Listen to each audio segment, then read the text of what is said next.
Hey everybody, it's Decap here, and in this video I'm going to be going over how to fully unlock orb number 3 on the Felcycle secret, the Rat's Revenge secret. And as you can kind of tell by maybe all these little orbs around it, this one's a little bit more involved. However, once everything was solved, it's actually not that hard to do since you don't have to figure out the solves on your own at all. There is a small grocery list or shopping list for this one. It is not necessary, but I highly advise getting these items because it'll save you time and it'll save you annoyance and things like this, because without the items it's RNG. If you actually get the items, it takes the RNG out of it for just one of these tiny orbs around that is going to need to be lit up. So let's first talk about the grocery list. So you need like lucky items. So things such as lucky horseshoe, things such as lucky Tortollan charm, things such as a lucky dragon's claw, things such as a lucky, where's more lucky stuff? A lucky shirt, a lucky charm, an old lucky coin, a lucky rat's tooth. All these things. A lot of people said that they needed five lucky items is what did it, and I'm not sure if it just has to be named lucky and in your bags, but those what you need. Now, two that I saw that had like a big effect, people seem to say, are the lucky horseshoe and the lucky dragon's claw. You can get the lucky dragon's claw from Grifta, and you can get the lucky horseshoe from Dragonflight. So if we go to Dragon Isles and you go to Onaran Plains here, okay? Up here in Timber Step Outpost, the most northeast camp in Onaran Plains, if you come here, there will be a vendor that's called, I believe they're a blacksmith, and they will sell that lucky horseshoe. Okay, if you're coming here to buy this anyways, you can just go to the Grifta that's here in Waking Shores. He's up here at the top of Obsidian Citadel. He's on the right side, and there's a bunch of like tents and stuff set up, and he's behind, like if you're looking at those tents, so you're on the right side of the platform, but you're looking at the tents, you want to go to the left side of the tents, he's behind it. You can / target Grifta. I think the Grifta in Dornegal will also sell it. The Grifta in Dornegal is, if you don't know, so we go to Dornegal, the main city, and he's like in this little area here, the fissure, with the portal that takes you to Azkahet or whatever. He's in this alleyway. So I think he'll sell it too. He also sells other lucky items. I don't know exactly which ones make you lucky, whatever. These are the ones that I have. The other ones that I bought, I'm an Alliance player, and in Stormwind, in Old Town, in the center of Old Town, there's a guy who sells lucky items as well. I don't even know if these ones actually helped at all. But yeah, these are just some of the things you can buy. Anything that's lucky, you should probably buy. Like the lucky shirt, it says extremely lucky. I'm guessing that one probably helps. The horseshoe, a lot of people thought the Tortollan shell charm helped. The dragon claw, and then of course the basically also what happened, it's worth noting, is when you get enough lucky items, there's a little emote that plays in the in your chat box or whatever, and it says you feel extremely lucky or something like that. So that's worth noting as well. And the horseshoe even gives you a buff saying you feel lucky. So these are things to take note of. I know it might have been my 5th item, but after I bought the dragon claw, that's when that emote popped up for me. This is just a grocery list. You can actually get it without any of these items. You truly can, but it's just completely RNG. I tried about 50 times. And then I just went and bought the items. That's what I did personally. So let's go ahead and get into this now. Hopefully you go get your lucky items. You can pause the video if you need to go get your lucky items. We are going to kind of pick up where we left off on Orb 2. And we need to go back to that same exact one of those rooms that we opened up. And it's going to be this one over here, the chamber door. You will need fishing for this. I guess that's another grocery list. If you do not have fishing, you need to go get fishing as well. You need to learn fishing so that way you can fish. So once you're in this room, you can actually fish. Well, I guess you can't once you have the key. But you can actually, oh, there it goes. So stand close enough and you can actually fish in this water here on this little shelf, believe it or not. Let's see if I can catch anything. Nope, just wisp dust. That's interesting. Now, your first cast, though, you should get an astral key, which is very nice because there's an astral chest right here. I can't open it because I already opened it. You open up this astral chest, and now you're going to have an important item that we need, you know, further on into the secret and on this particular one as well. And that's going to be called the starry-eyed goggles. And you can go ahead and wear these, and you're going to start seeing things that you want to see, which is going to be these machines that you can now play with. So go ahead. So again, we're going to fish. We loot the key. We loot the chest. We have the starry-eyed goggles. We turn those on, and everything's starry-eyed. Okay? And now we're going to go through and do these machines. We're going to tell you the codes of the machines in a real quick synopsis of how we got the codes of the machines. All right, so since I already completed these, you won't be able to see all of the machines on my screen, but you should see them on your screen. So we'll start here at this machine, which you can see. Now, the note, however, is gone. There should be a note that says property of Elder Konami or whatever. And this clue was that it's the Konami code, which is up, up, down, down, left, right, left, right. You may have heard of that before. If you look at your number pad on your keyboard, you'll notice that that means it's 88224646.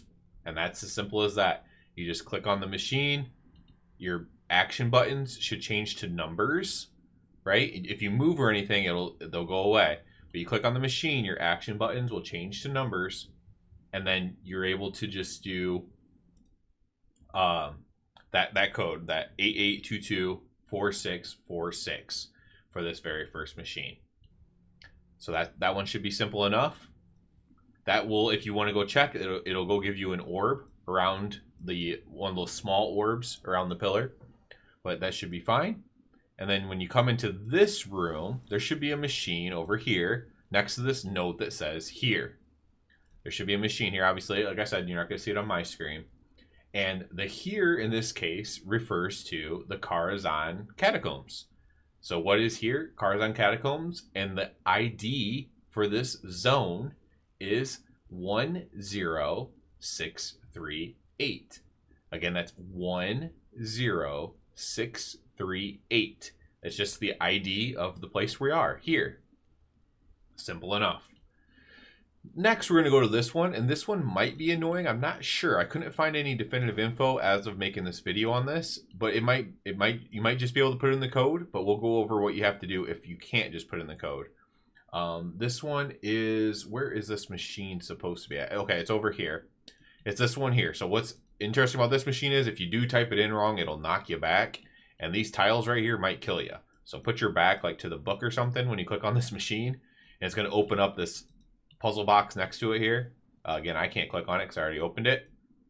But this is the machine, and I'll give you the code first, but then I will go over how to get it in a little bit of detail in case you need to go do that. I'm not sure that you do, though.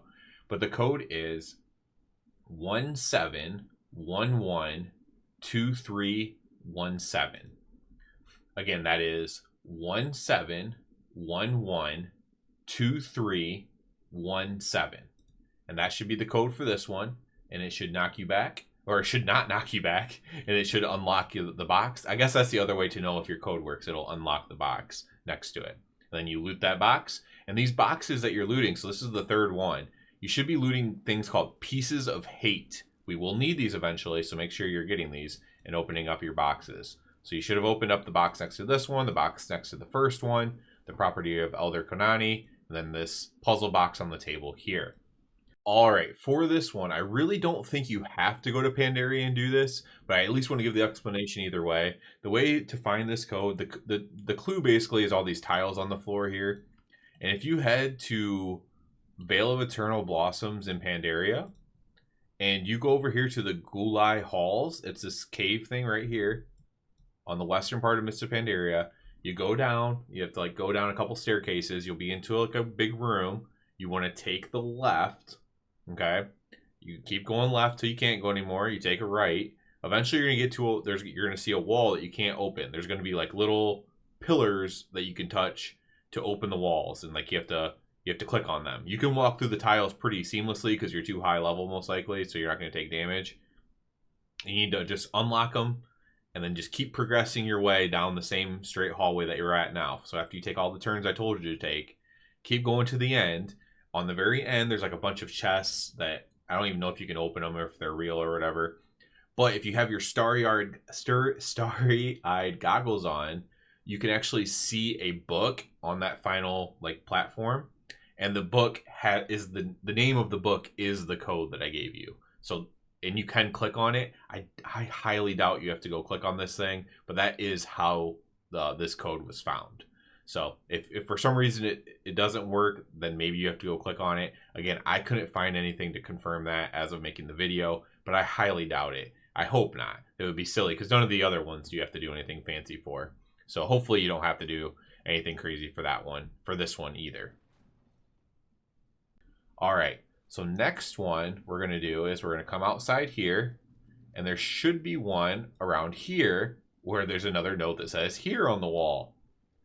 Now, the other one was the ID of the place where we were. This one is coordinates. It's not exact, at least not by my coordinates, but it's pretty close. And the one here is 5661. These are the coordinates of where we are. 5661, we're here. And so this machine, and that should give you a piece of hate as well. And so that's just another way to interpret here. All right, so next, let's head out back towards the entrance.